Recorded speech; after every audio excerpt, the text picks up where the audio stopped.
สบายดีพี่น้องมาพบกับ2สาวลาวในต่างแดนคือเก่าคือเดิมมื้อนี้ได้แกงหอยใส่หน่อไม้ส้มมากินมากินแซ่บๆนำกันผักก็จะมีกะหล่ำผักสลัดแก้วน้อยหนึ่งมื้อนี้กินเป็นข้าวเจ้าเดี๋ยวโอ้ยเอาไปชิมนี่ใส่ผักอีตูใส่มะเขือลูกโดดมะเขือหล่อหรือว่าลูกโดดแกงหอยจุกมาเด้อแซ่บๆแซ่บอยู่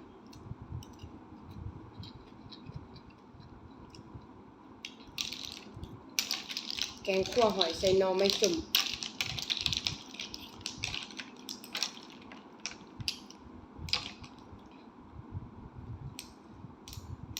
ข้าวเจ้า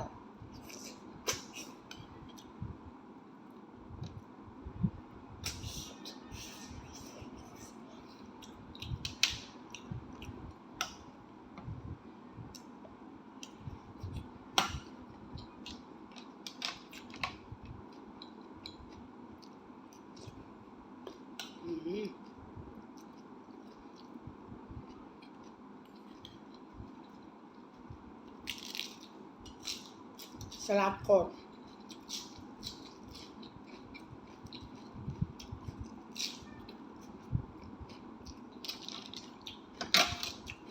หน่อไม้ส้มแซ่บ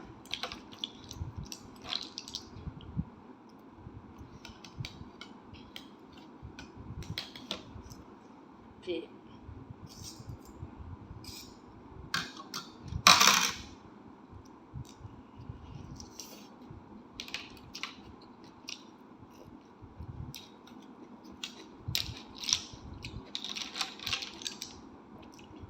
ปลาหอย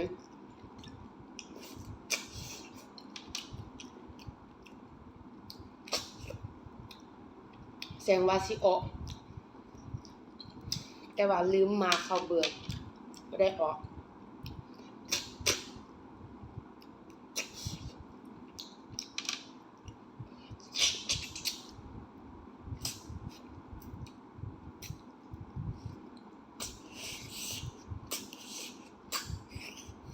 จูบบ่ออกฝามันนี่ต้องเอาออกเนี่ยบ่เอาออกเดี๋ยวค้าของ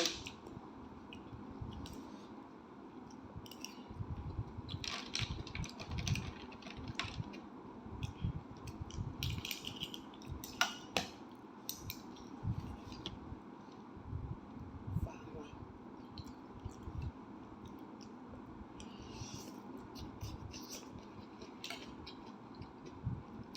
แซ่บครับมาพี่น้องมาหน่อยมากินหอยฮักกระจูบบ่ฮักกระจูบเนี่ย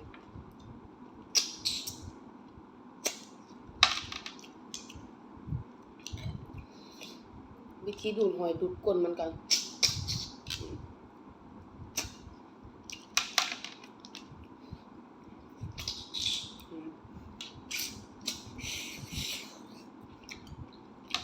แซ่บขนาด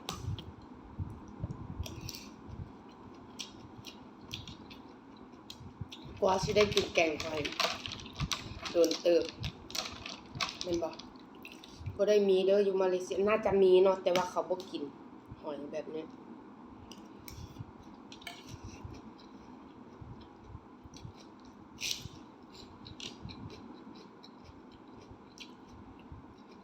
แซ่บ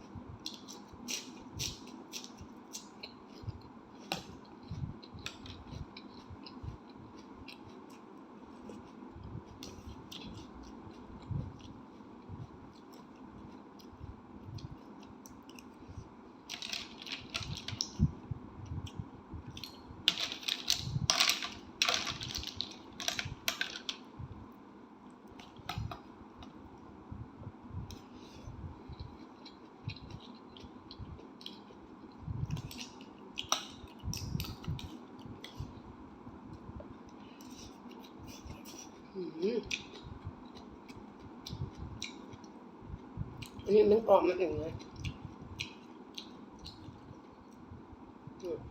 หอยตัวใหญ่ตุ้ยขนาด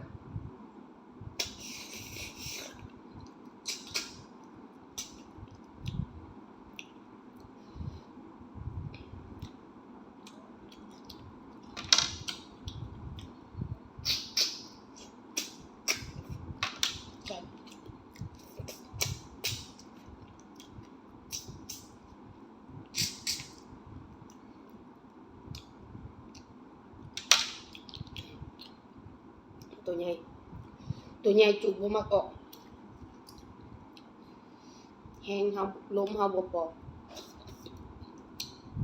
เห็นบ่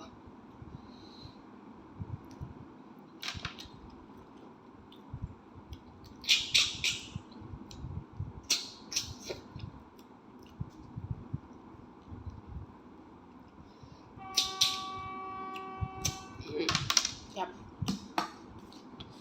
โดด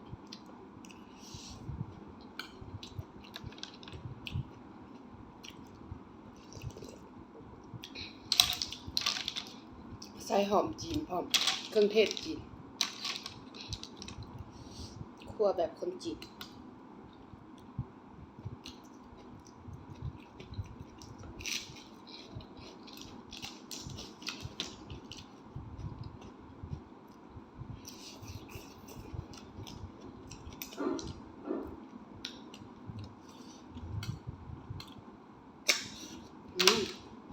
บางตัวจุ่มง่ายไง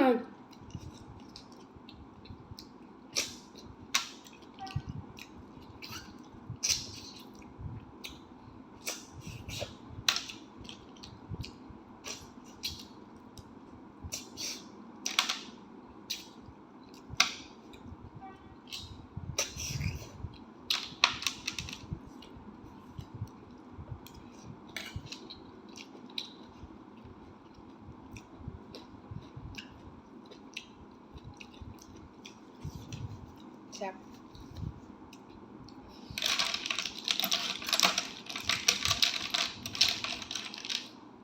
ตัวใหญ่ๆ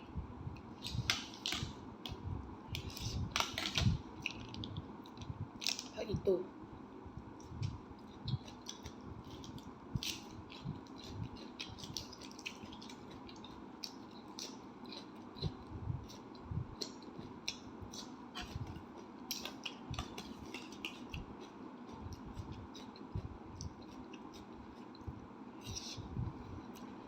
ครับ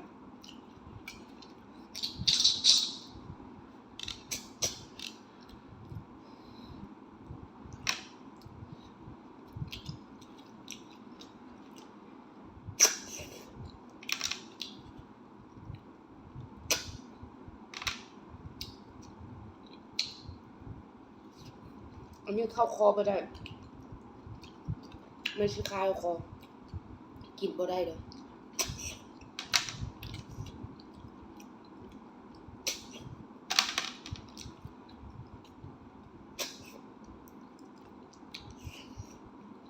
แซ่บไปหน่อย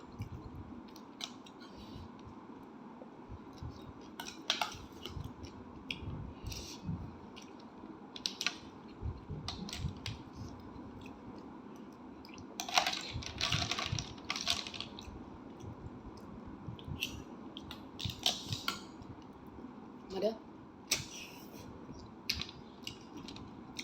กินคนเดียวคือเก่าอยู่ใส่อยู่เฮือนคือเก่า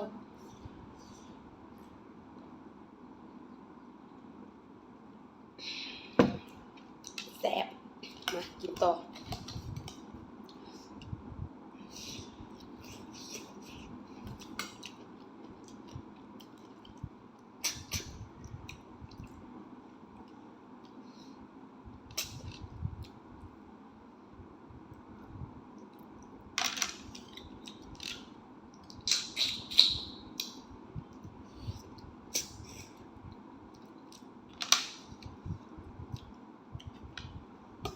เกือบสมัครเปลือกหอยอันนี้สิจูบจังได๋บัดนี้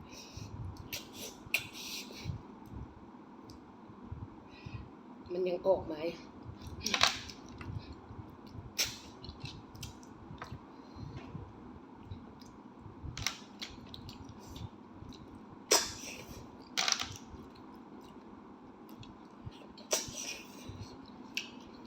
ฮักกระจูบบ่ฮักกระจูบ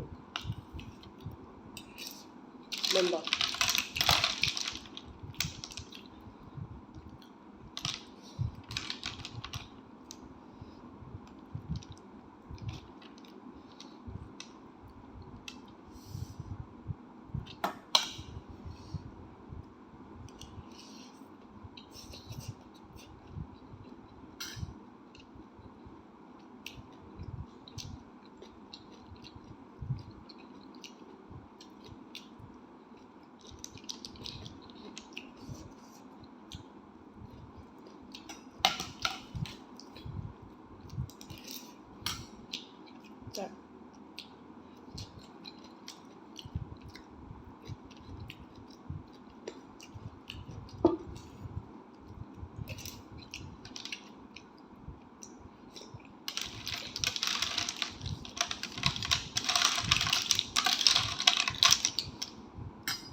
เมื่อยเมื่อยค้าง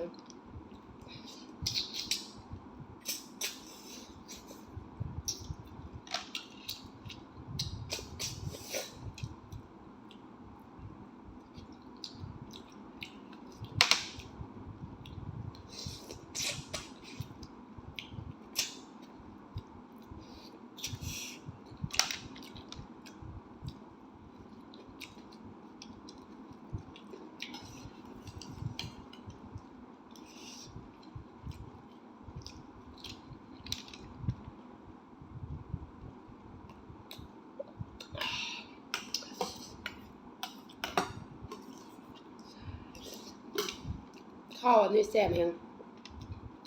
แสงไส้ขนอตอนต้ม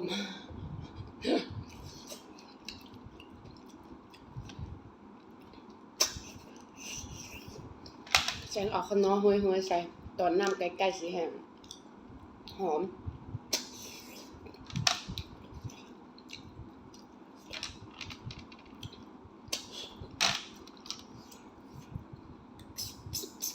อืมจุบออก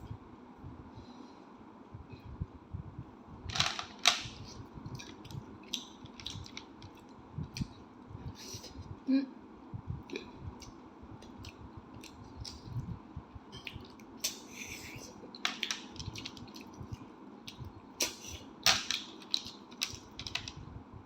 แซ่บ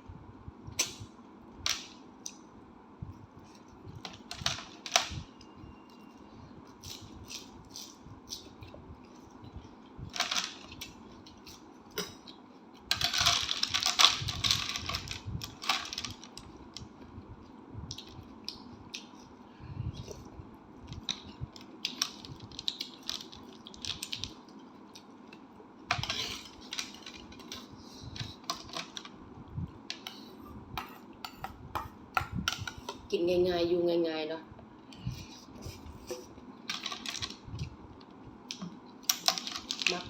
มักกินหยังก็กินอันใดบ่มักกินก็บ่กิน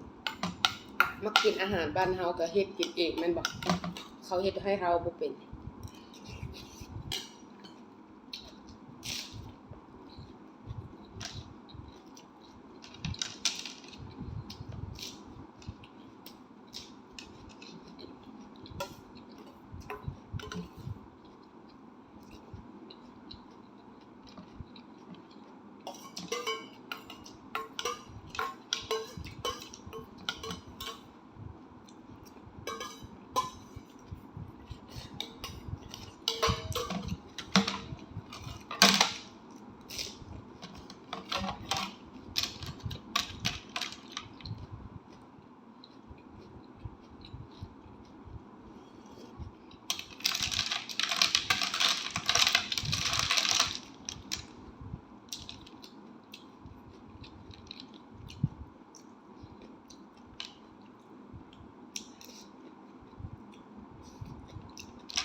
จับ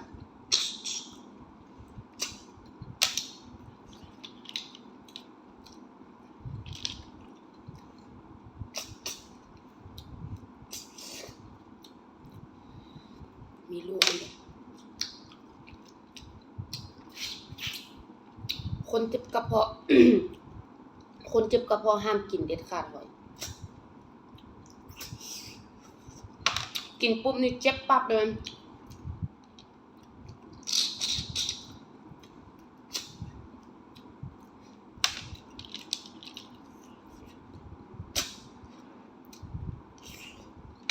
ครับ